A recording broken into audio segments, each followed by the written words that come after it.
Eu tô aqui com a Camila e também com a Adriana e a gente vai falar um pouco sobre a nossa vivência como mãe.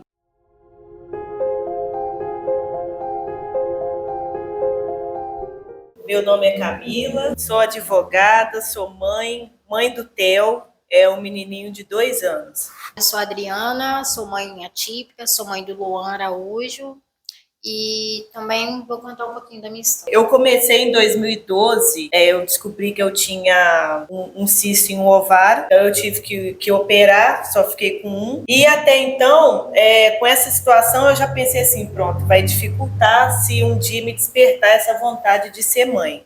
Que até então eu não tinha tanto essa vontade assim, não. E aí eu comecei com os tratamentos e tudo, né? Depois que eu operei, que eu tive que operar correndo, que eu não sabia que eu tinha esse cisto, eu tive que operar correndo, enfim. Aí quando eu descobri, operei, que eu comecei a fazer os tratamentos, acompanhar, então eu fui passando por médicos, né? E aí alguns não alimentavam muita esperança, não. Falavam, olha, a sua situação é um pouco complicada, porque agora você só tem um ovário, o outro que você tem um pouco de cisto, você tem uma constelação de miomas, eu que até intitulei como uma constelação de miomas, porque são vários, e isso daí dificultava, eu sabia a situação que ia dificultar. Então eu comecei, ao mesmo tempo que eu não alimentava também muita esperança, já que eu já tinha essa situação informada que seria difícil, e eu fui passando por médicos, fazendo tratamento, né, que passava tudo direitinho, só que aí começou a ir passando também a idade e foi,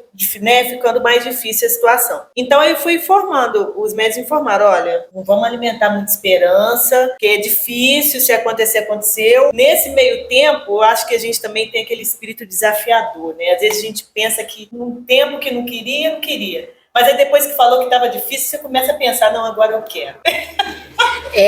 Eu sei bem como que é desafio. Não é só porque você desperta, começa a ter o desejo, que acho que vai passando o tempo, a cabeça vai amadurecendo, você vai pensando que falta alguém para completar a sua vida, né? Que é um filho. E ao mesmo tempo, por ser difícil, eu acho que a gente começa a pensar, não, é difícil, então agora eu vou tentar. E aí o tempo foi passando e eu não tinha essa esperança, né, da parte da medicina, dizia sempre que era muito difícil, eu passei por 7 médicos, até que quando eu estava fazendo o pré-operatório, que eu ia operar para poder tirar os miomas e tal, ia ter que tirar o útero, faltava um exame para eu poder fazer, para fazer a cirurgia. E esse exame eu precisava esperar completar o ciclo, esperar um período para eu poder fazer esse exame. E aí, o que acontecia? Não vinha de jeito nenhum, e eu esperando, até que eu liguei para a clínica, passando a situação, olha, eu não consigo fazer o exame agora, porque eu tenho que esperar o ciclo passar, tem aquele período que a gente tem que esperar, o exame chama, acho que é esterossalpingografia, e eu não podia fazer. Eu conversei com o médico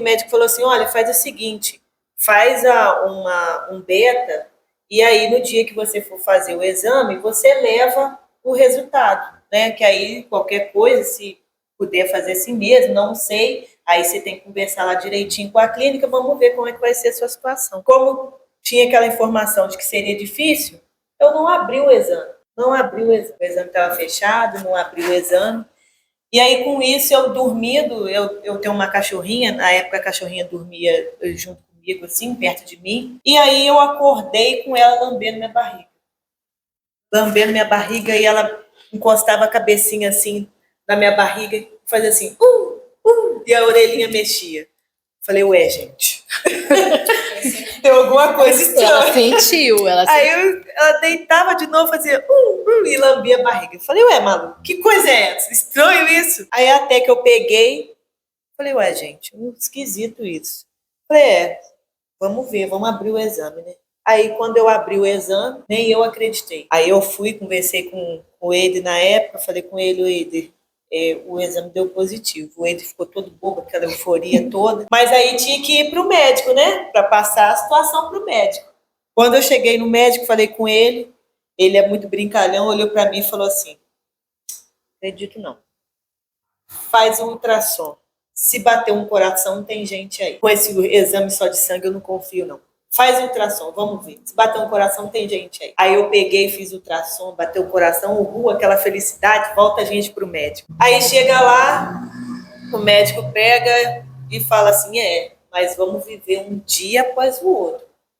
Não vamos se alegrar totalmente assim, não. Vamos viver um dia após o outro. E aí assim foi vivendo, né? Passando a gestação, foi passando. E até que quando chegou no último ultrassom que eu tinha que fazer, aí eu tô esperando lá na sala, na recepção, e tá passando uma reportagem do Fantástico falando das crianças que nascem com um pezinho torto congênito. Não só crianças, né? Adultos também. Passando aquela reportagem ali, formando que é aquele flash, né? Que ia passar no Fantástico. Né? Prestando atenção naquilo, falei, nossa, situação. Quando eu chego, faço o ultrassom, a médica falou assim, mãe, você tem conhecimento que você vai nascer, seu filho vai nascer com um pezinho torto congênito? Falei, oi? E eu tinha acabado de assistir. Tinha acabado. O flash. O universo já falando, ó. Aí eu falei, gente, aí eu comecei a procurar, né, informações, assistir a reportagem completa no domingo e tal. Eu entrei em contato com a ONG me deu suporte, explicou tudo direitinho, eu fiquei mais calma. E aí foi passando o tempo. E eu falo que o Theo me ensinou muito, né, essa jornada toda do Theo, ele me ensinou muito. Porque ele me ensinou que não é o nosso tempo, né, que a gente tem que respeitar, não só é o tempo de Deus, não é só o nosso, porque às vezes quando é só a gente, né, não tem uma outra pessoa que depende da gente, a gente acha que pode fazer tudo ao mesmo tempo, aquela correria, mas ele me ensinou que não, o tempo de Deus não é o mesmo que o nosso, e que a gente tem que saber esperar e respeitar, é a primeira coisa. E outra que ele me ensinou a ser forte, porque ele, bem pequenininho, ele passou por muita coisa. Como ele tinha essa constelação de mioma, essa coisa toda, que eu chamo de constelação, então ele ficou apertado dentro da barriga também. E então eu falo, ele também, coitadinho, ele lutou para sobreviver. Porque ficar apertado dentro da barriga, né, ele não conseguia mexer direito. E ele conseguiu ir até os 9 meses. Ali justinho, mas foi. Então ele nasceu, a gente começou a fazer os tratamentos dele, tadinho, com 12 dias de vida já estava usando um gesso até aqui de cima, e aí depois passa por físio, né, e aí eu achei necessário, por ele ter ficado apertadinho da barriga, então passar também por outras terapias, né, para poder observar se de fato ele não tinha alguma situação decorrente da gestação. Mas enfim, correu tudo bem, ele passou bem. E eu falo que com isso ele me ensinou muito, né? Ele me ensinou que a gente tem que ser forte, a gente tem que ser perseverante, a gente tem que viver um dia após o outro. Sim. E esperar e ter fé que tudo vai dar certo. O Theo, para mim, é uma força e é uma lição assim, de vida, e que me mostrou de que ser mãe é muito além da gente mesmo, né? Porque, assim, a gente cria uma força que a gente não sabe nem de onde. A gente, assim, dorme e acorda só pensando neles e fazer melhor por eles e ser boa por eles, ser exemplo para eles. Uhum. Então, assim, ele me ensinou muito. Essa parte da minha história, eu prometi para mim que depois que eu passasse, né, esse tempo, eu queria ter uma oportunidade de passar isso para outras pessoas que às vezes têm esse sonho de ser mãe. Então, eu estou vendo hoje na oportunidade também de contar essa história, porque foi uma coisa que eu sempre pensei comigo. Falei, depois que passar tudo, eu vou ter a oportunidade de, em algum lugar, eu conseguir passar essa história para poder dizer o quê? Que aquelas, né, mulheres que sonham em ser mãe, para não desistir, né? Que seja forte. É sempre a frase que eu uso: seja forte, corajoso e não desista, né? Porque vai chegar a sua vez. Se não for das formas naturais, mas que seja por adoção, mas vai chegar a sua vez, né? Então, assim, então eu agradeço até a oportunidade também, porque foi uma forma de eu conseguir passar também essa informação para as pessoas, né? Porque, às vezes, muita gente também perguntava, mas o que está acontecendo com ele? Por que você ficou com ele para lá e para cá? Então, assim, parte foi do tratamento dele, parte por precaução, eu preferi que ele passasse pelas terapias para poder eu dizer, não, tá tudo certo. Né? E acalmar o coração. Que a gente só acalma o coração. Não acalma nunca. Não acalma. A criança, às vezes, está com uma febre. A gente fica na preocupação. Enquanto a gente não tem certeza que o médico fala, olha, tá bem, pode ficar tranquilo, o coração, a mente não para de trazer coisas para a cabeça da gente. E eu falo, a gente só se acalma depois que a gente fala assim, ó, eu fiz tudo que estava no meu alcance para ver se tá bem e realmente está bem. Então agora eu posso acalmar. Agora conta pra gente um pouquinho, Adriana, como é a sua jornada. E aí você pode contar a sua jornada mesmo, assim, de mãe. Pegando uma deixa sua, amiga, a minha gravidez já não consegui descobrir antes. Eu descobri depois que o Luan nasceu. Eu trabalhei numa padaria 12 anos. Aí eu tive trombose na minha gravidez. Eu tive que sair, fiquei afastada. Aí fiz os exames todos que a gente tem que fazer quando tá grávida. Só que aí quando o Luan nasceu, ele nasceu perfeitinho. Só que aí quando deu 6 meses, ele não engateava. Fui descobrir isso na creche, que é a creche ali da Maria Zófia. Aí a psicóloga ela me chamou e falou, olha, mãezinha, o seu menino tem um atraso, não engatia, ele se arrasta, igual uma minhoquinha. Aí eu fiquei observando em casa. Realmente, ele não tinha aquele ossinho da segurança dele ficar em pé. Aí veio a enchente, aquela situação da gente ter que ficar correndo atrás de água, aquela situação toda. Aí eu conheci um rapaz que morava em Belo Horizonte. Ele pegou o caso do meu filho, conheceu aquela situação minha toda. Ele falou, olha mãe, eu vou tentar te ajudar. Eu vou te encaminhar para uma pessoa que eu conheci lá na PAI. Nessa época eu nem conhecia a PAI. Aí fiz aqueles procedimentos todo, passei pelo neuro, que na época era até o seu Fernando Pai, me orientou o que eu tinha que fazer. Aí depois de 2 meses eu consegui uma consulta na PAI, meu filho passou. Aí através disso ele entrou na SEMEC, porque na época o Cadu trabalhava na SEMEC. O Cadu foi o fisioterapeuta do meu filho muitos anos. Aí através das bolas, dos efeitos que eles tinham lá de fazer os tratamentos, descobriu que o Luan tinha um problema no coluna. O pezinho dele ficou torto. Ele começou a crescer e o pé foi entortando. Portanto, que ele não conseguia usar chinelo. O tênis dele sempre pro alto, dificultava até ele andar, ele andava de lado. E muitas crianças da escola chamavam ele de manquinho, como ele tem a mão e o pezinho esquerdo deficientes. Aí, através disso, fui fazendo meu tratamento, fui procurando médicos, até que eu encontrei o Dr. Fabiano. Ele operou o Luan com 8 anos. Foi o tendão de Aquiles. Só que mesmo assim, ele não ficou totalmente com o pezinho normal. Aí foi indo, eu fui me dedicando ao meu trabalho hoje, que eu faço parte da assistência de saúde, eu conheci uma médica muito boa. Ela me orientou e eu levei ele lá no Rio de Janeiro. Mas foi muito difícil, porque lá não é para qualquer pessoa, não. O hospital lá é milhões de pessoas para uma consulta. Eu ia de madrugada, procurava saber, conhecia qual o procedimento que eu tinha que fazer. Aí chegou o dia da cirurgia, a médica disse que não podia operar ele, e era o dia do trabalhador, se eu podia aguardar mais um tempo. E eles achavam que o pé dele não ia precisar daquela cirurgia que eles estavam averiguando.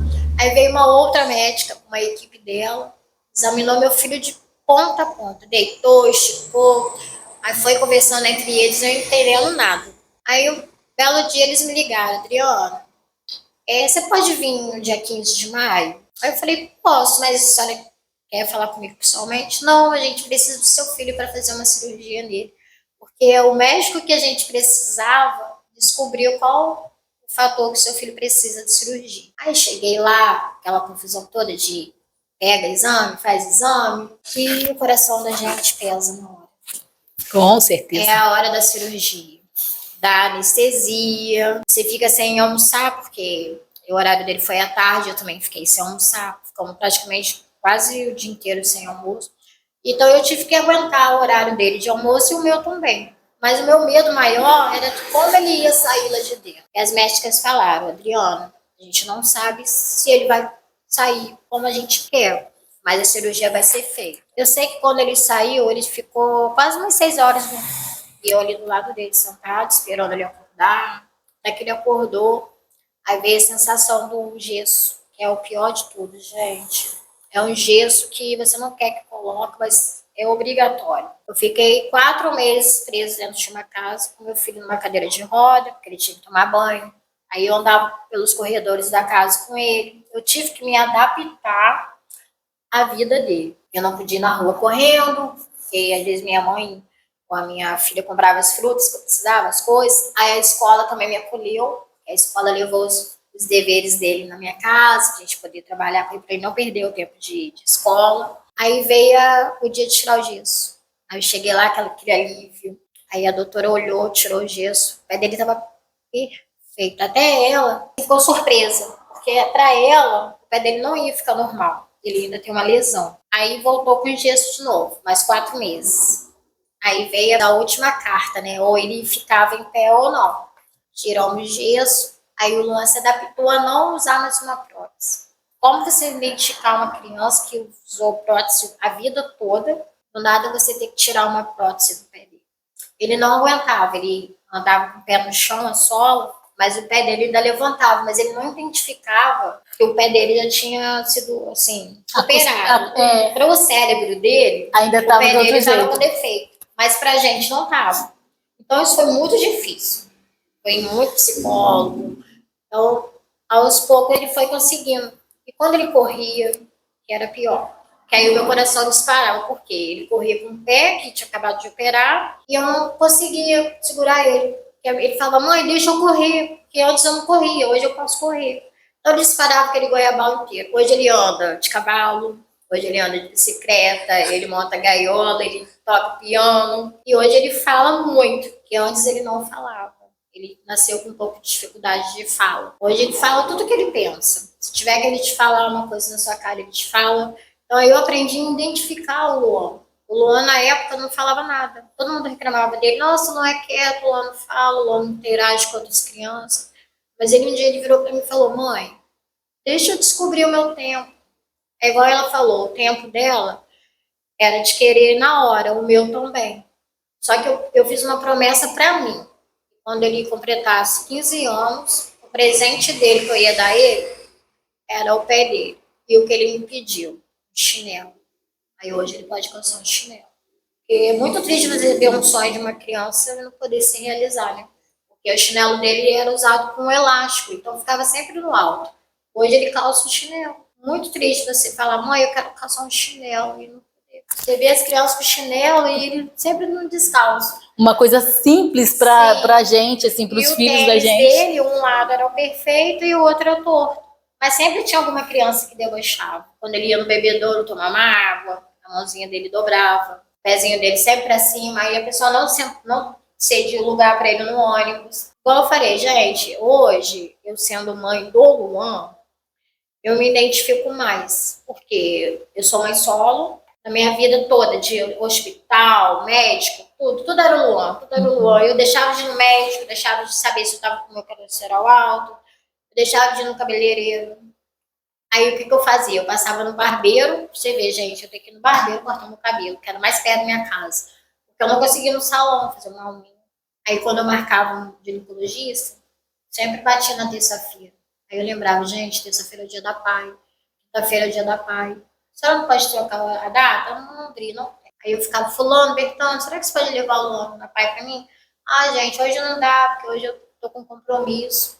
Aí veio aquela época das minhas crianças nascerem, que foi a Sofia e o Enzo, aí que piorou a situação. Eu tinha 2 crianças de colo e mais uma criança que precisava de mim na pai. Aí eu levava um no colo e o outro na bolsinha. Eu tinha uma bolsinha que pegava aqui na cintura, aí eu levava o Enzo. Até que eu consegui uma vaga na creche. Mas aí quando chegava no Goiabal, pegar na creche, aí eu calculava o horário. Às 7 da manhã eu tinha que estar dentro da creche, mais 8 horas eu tinha que estar na... Aí como que eu ia fazer? Eu tive que aprender a correr.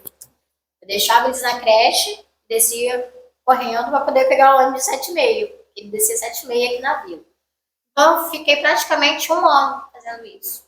Até que depois, graças a Deus, minhas crianças cresceram, começaram a estudar na escola mesmo, começaram a ir sozinhos para a escola. Aí que eu comecei a respirar um pouco. Mas eu vou te falar, é muito difícil. Você ser 3, 4, 5 pessoas numa pessoa só. Exatamente. Quando tinha reunião nas 3 escolas, como que eu ia? Eu tinha que ligar para uma escola falando, olha, hoje eu não posso ir nessa, eu tenho uma reunião dessa. Mas se você puder amanhã me atender, eu vou estar nela. Ah, mas você sabe que a reunião é só hoje, que é com os pais. Mas aí eu tinha que abrir mão. A do meu filho mais velho, eu quase não consegui. Meu filho hoje está com 17 anos. Na realidade, eu consegui numa reunião. Agora eu consigo, mas antes não. Mas eu tinha que fazer o impossível, para estar nos lugares, porque era sempre eu e eu. Eu falo que a jornada da mãe solo é. Eu falo que a nossa jornada, assim, quando a gente tem um parceiro, quando a gente é casado e tal, já é desafiadora, mas quando é solo, aí é dobrado. Porque não. Exatamente, Sim. não tem com quem contar, é você não pode contar com ninguém e as crianças estão contando com você. Sim. Então você é é o único contato de emergência que eles têm. E em 2019, o meu pai verdadeiro, ele teve 4 AVC. Eu sofri muito. Não conseguia ficar com meu pai. Aí a assistência social do hospital me obrigou a ficar com ele. Na época eu era a única filha, é a única responsável. Meu pai perdeu a fala, não consegui uma autorização para ele lidar com o dinheiro dele no banco na época. Fiquei 1 ano e 6 meses com meu pai dentro de casa numa cama. Eu com minhas crianças pequenas. A assistência social ia lá, a médica ia lá. Então, eu não conseguia nem respirar. Eu almoçava em pé, às vezes meu pai começava a comer, eu já fazia assim com sono, porque eu não tinha tempo para ele e muito menos para meus filhos. Às vezes eu pedia à minha mãe para poder passar o olho no meu pai, porque eu tinha que levar o Luan a pai. E meu pai só ficava deitado. Meu pai ficou praticamente paralítico das 2 pernas. Meu pai falava com criança, ele me chamava de mãe. Aí quando eu ia dar ele ficava, mãe, não quero mais não, mãe, não quero mais não. Quando ele ia fazer a necessidade, eu acabava de dar o banho nele, porque eu não conseguia dar banho no meu pai no banheiro. Eu tinha que dar de leito. Eu aprendi a ser uma cuidadora sem eu querer fazer, mas eu tive que aprender. Meu pai tinha 1,90 m, eu tinha que puxar ele de um lado para o outro, porque ele não se mexia. Fiquei 6 meses tentando achar uma vaga para ele no asilo, eu não consegui. Aí quando meu pai se melhorou um pouco, eu consegui no banco, consegui na assistência social, peguei uma procuração no caso, para poder cuidar dele melhor. Aí consegui as cadeiras na PAI, que ele teve a de banho, teve a de passear, mas quem colocava meu pai na cadeira? Aí eu comprava, sabe o quê? Franela, para poder limpar ele. Porque todos os papéis e as coisas que eu usava, dava escário. Aí eu aprendi a utilizar a franela, o óleo de girassol. Aí eu fiquei muito tempo com meu pai em casa. Até que um belo dia meu pai passou mal, né? Tivemos que levar ele para o hospital, ele veio falecer. Só que nesse período, meu padrasto também ficou doente. Meu padrasto deu AVC. Aí o enterro do meu pai um dia e meu padrasto no outro no hospital. Nossa. Quem que ia me ajudar no enterro do meu pai? Minhas irmãs não tinham como, porque elas estavam cuidando do pai delas. E eu cuidando do meu sozinho. Minha sorte foi 2 pessoas maravilhosas que entraram na minha vida, que me ajudou muito. Mas aí, através disso, eu fui tentando recuperar de novo a minha energia. Onde eu pesei 30 quilos, tinha que colocar a minha cabeça no lugar. Falar, gente, aonde que eu vou tirar força? Aí o CRAS às vezes ia lá em casa, mas eu não precisava de cesta básica, eu não precisava de auxílio emergencial, não precisava de Bolsa Família, eu precisava de acolhimento, de psicólogo. Porque, gente, hoje em dia é fácil você ir conseguir uma Bolsa Família, hoje é fácil você ir conseguir um auxílio emergencial de casa, mas e o seu auxílio de mental? O emocional, ele acaba. Eu chorava todo dia. Às vezes eu via alguém na televisão, como ela falou, uma situação pior do que a minha. Eu, poxa vida, tenho que ainda agradecer a Deus. Meu filho agora está andando. E a mãe que leva todos os filhos de cadeira de roda para pai, não tem o transporte digno, não pode estar ali. É onde me chamaram para participar do conselho.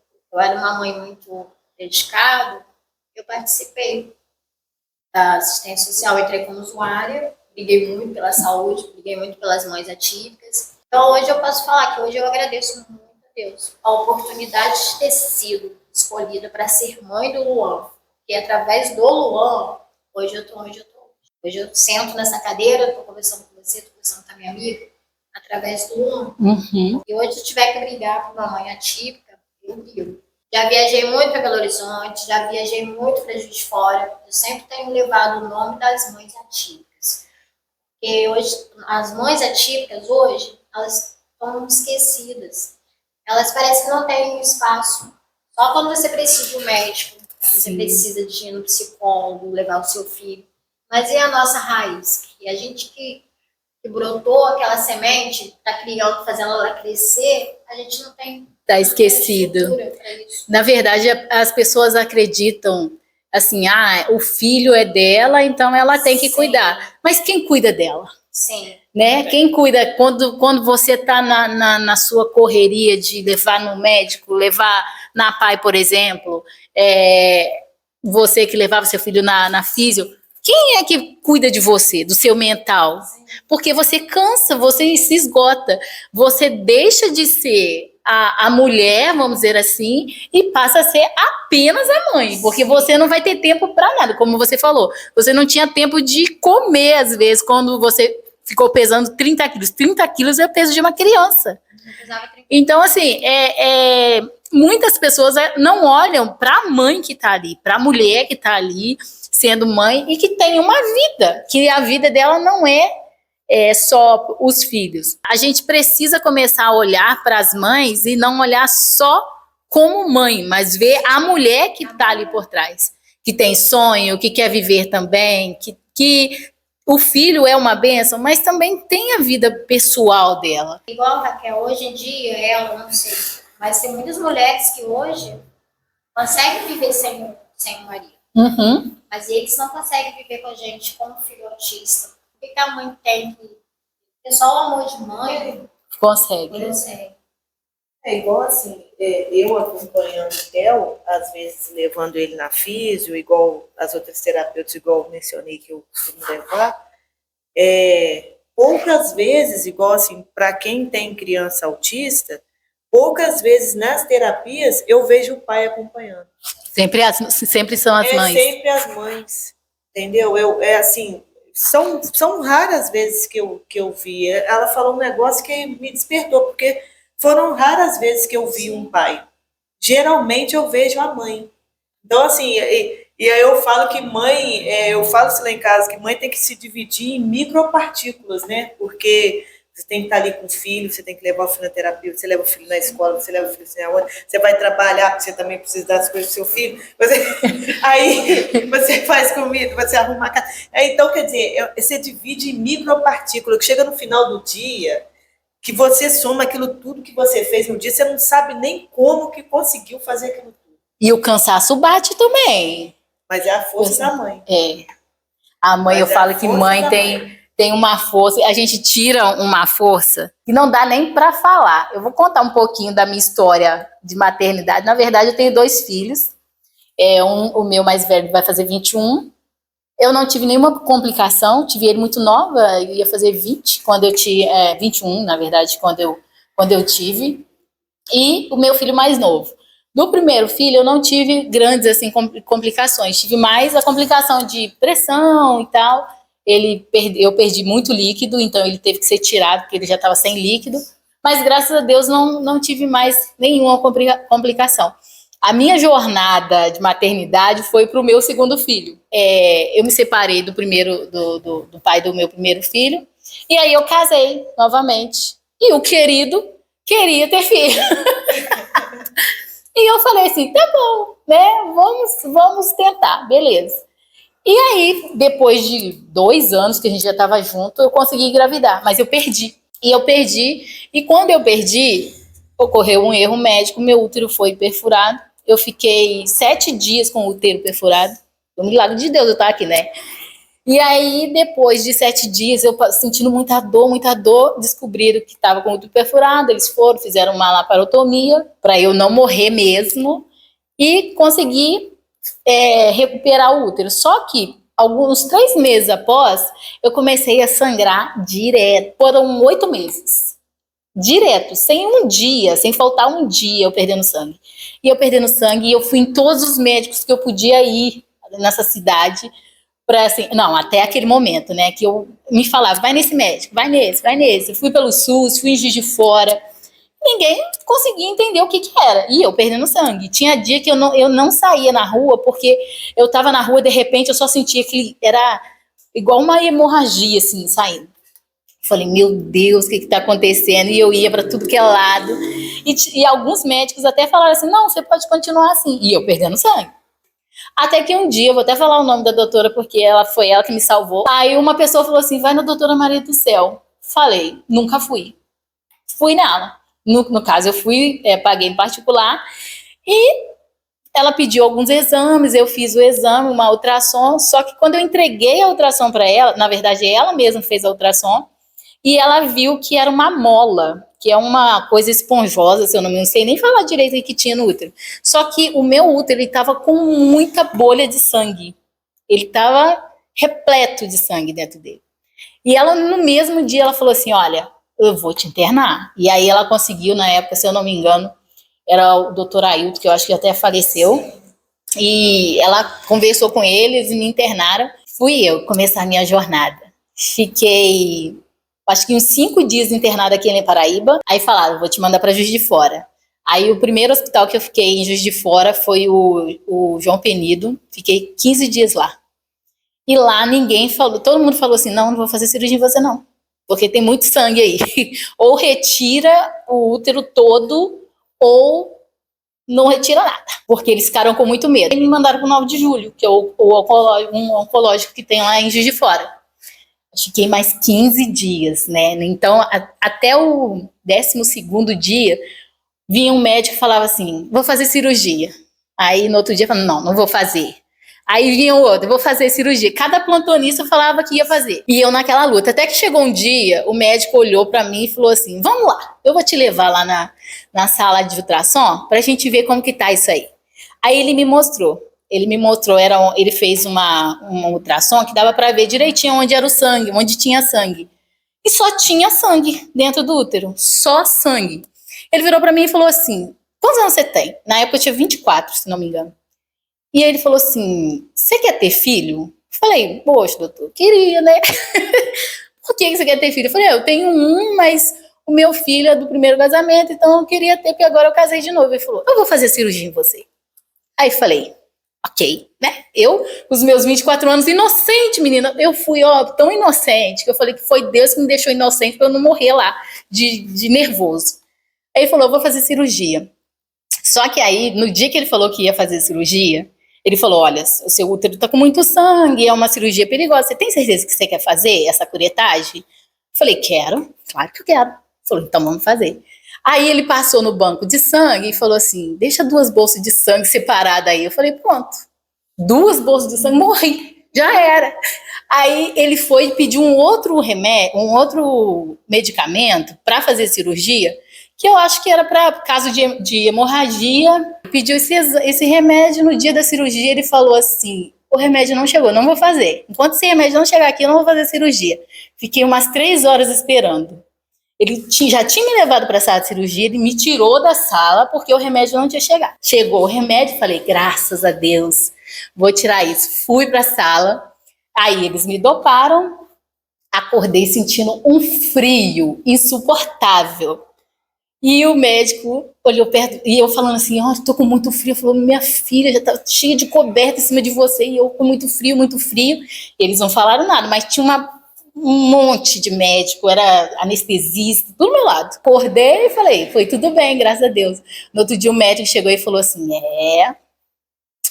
você quase foi embora. Eu falei, meu Deus do céu. E ele pediu para separar 2 bolsas de sangue. Eu tomei 4 bolsas de sangue. E aí ele falou, olha, fiquei mais 2 dias, fiquei com a anemia tava muito anêmica, né? Fiquei me recuperando nesses 2 dias e vim embora. E ele falou, olha, daqui a 30 dias você volta, que provavelmente você vai ter que fazer algumas sessões de quimioterapia. Porque o meu beta, ele sempre batia muito alto, era como se eu tivesse grávida. E para baixar o beta, eu tinha que fazer a quimioterapia. E aí ele falou assim, daqui a 30 dias você volta. Eu falei, ok. Só que eles não me passaram remédio, não passaram nada, só me mandaram embora para casa. Quando foi 30 dias eu voltei. E ele falou assim, olha, seu beta tá baixo. Que remédio que você tomou? Eu falei, nenhum. Tem certeza? Eu falei, tenho. Não tomei nenhum remédio para baixar o beta. Ele falou, mas tá normal. Normalmente, quando a pessoa tem essa doença, ela tem que, ou ela faz uma quimioterapia para baixar, ou ela tem que tomar algum medicamento. O beta voltar normal. E meu beta ficou. Aí ele falou assim, olha, agora, para você engravidar, você vai ter que esperar mais ou menos 2 anos. Não pode ficar grávida antes, não. Eu falei, beleza. Só que ele falou que provavelmente eu não teria filho. Que talvez eu poderia tentar depois de 2 anos. E depois que passou o tempo, eu falei, agora eu vou tentar. Ainda demorou um cadinho. Mas aí eu tive meu filho. E eu falo assim, que hoje eu olho para ele, tá com 12 anos. Graças a Deus, veio um menino com saúde, esperto. Não veio não teve nenhum problema na gestação, assim, durante a gestação. Só no finalzinho que teve pressão alta e tal. Mas que teve também um trabalhinho para nascer, mas foi mais por questões administrativas do hospital, que também Papai do Céu ajudou muito. Mas eu penso que não desistir lá atrás, porque eu poderia ter falado assim, eu não quero ter filho. Pode cortar, eu não quero saber. Eu passei por esse perrengue todo para ter o meu filho. E hoje eu olho para ele tá grande e fica sempre puxando farinha pro lado do pai dele.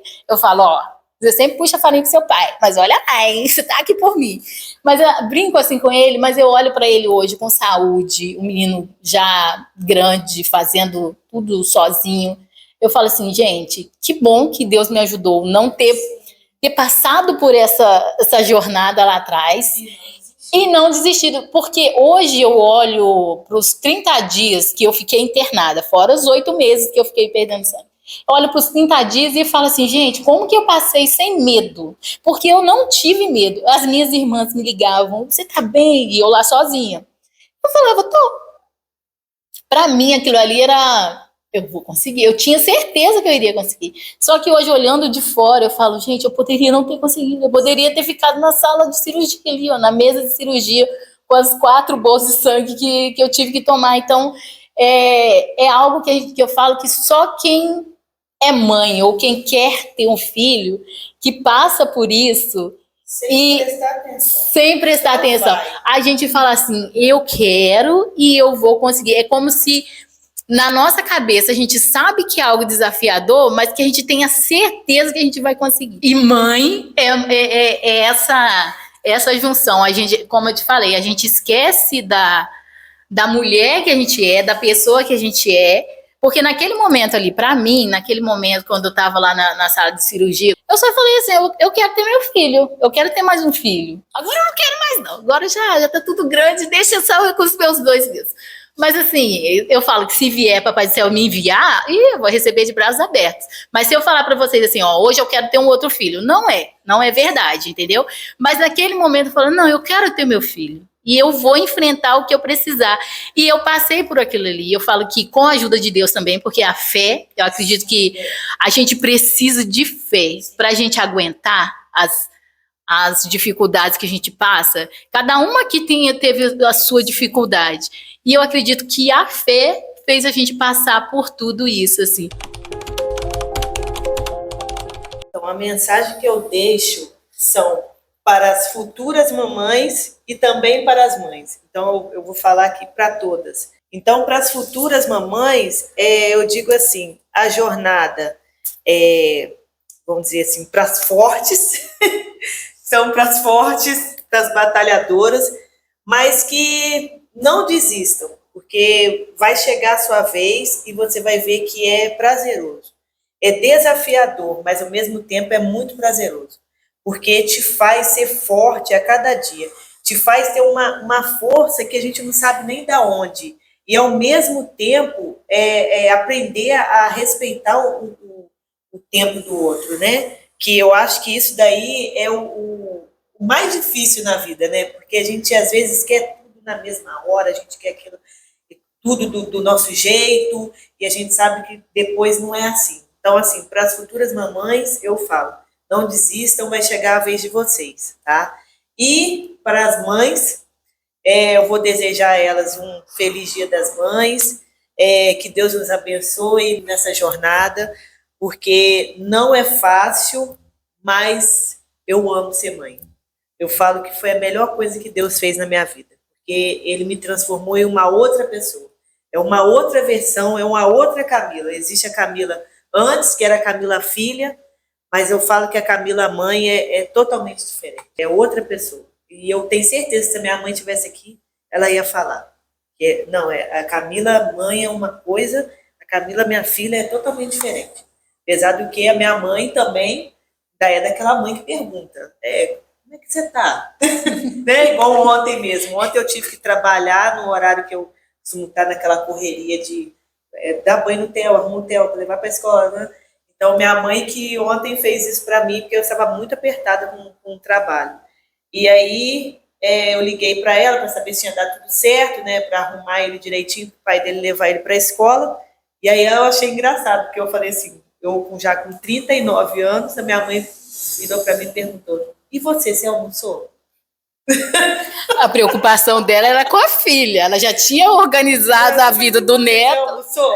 Então eu falei assim, não tem idade, né? Para a mãe a gente pode estar pequenininho, como pode estar imenso, mas a preocupação sempre vai continuar, né?